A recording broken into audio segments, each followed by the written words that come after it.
من الأكاذيب يا صديقي اللي ضحكوا بيها على الناس وضحكوا بيك عليها في موضوع التنقيب عن الآثار ألا وهي طبقات الدفن. يعني إيه؟ مفيش حاجة اسمها طبقات دفن؟ لا يا صديقي، مفيش حاجة اسمها طبقات دفن رومانية وطبقات دفن فرعونية فوق المقابر وتحت المقابر وجنب المقابر. أمال في إيه؟ في حاجة اسمها الردم الأثري، وهقوله لك سريعا كده. الردم ده يا صديقي عبارة عن طبقة طين هشة بداخلها قوالب طوب وإنصص قوالب طوب وفخار كامل وفخار متكسر ومردوم بيها المباني اللي هي مباني المقابر. فمجرد ما ارفع الرديم ده الاقي المباني ظهرت معايا.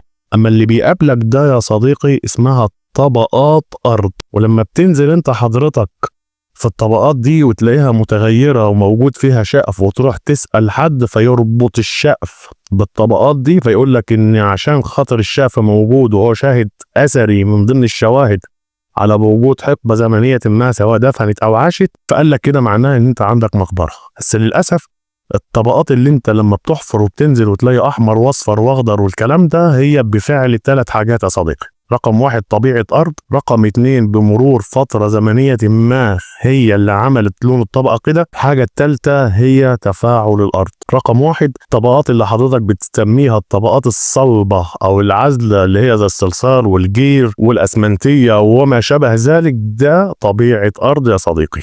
تمام كده؟ أما اللي اتوجدت بفعل مرور فترة زمنية ما اللي هي زي طبقة اللي بيقول لك عليها طبقة الحنة أو حاجة لونها أحمر يقول لك عليها دي الحمرة أو يقول لك عليها دي مش عارف إيه. أما الشيء الثالث يا صديقي واللي هو تفاعل الأرض زي الطبقة الشوكية اللي هي الطينة بالبلدي كده لما تمسكها تشوكك فيقول لك دي طبقة شوكية فمعناها إن في آثار ودي نتيجة تفاعل الأرض مع شيء ما فحصلت الطبقة دي. أو الطبقة المطاطية واللي هي أصلا طينة تشبعت من المياه فتحولت بفعل تفاعل الأرض للطريقة دي فشكرا هو قال لك إن هي دي آثار. بدليل إنك أنت لما حفرت ولقيت شواهد ولقيت كل شيء ما لقيتش مباني، إذن مفيش مقبرة.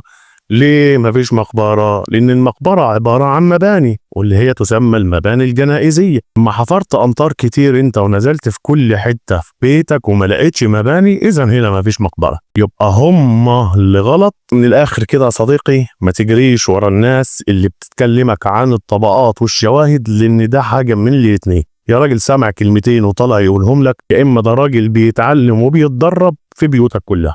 حافظ على نفسك وما تجريش ورا الوهم والكذب. مفيش مباني مفيش مقبرة. أنا أحمد سفاري ودي صفحة زي الإشارات ما بتقول.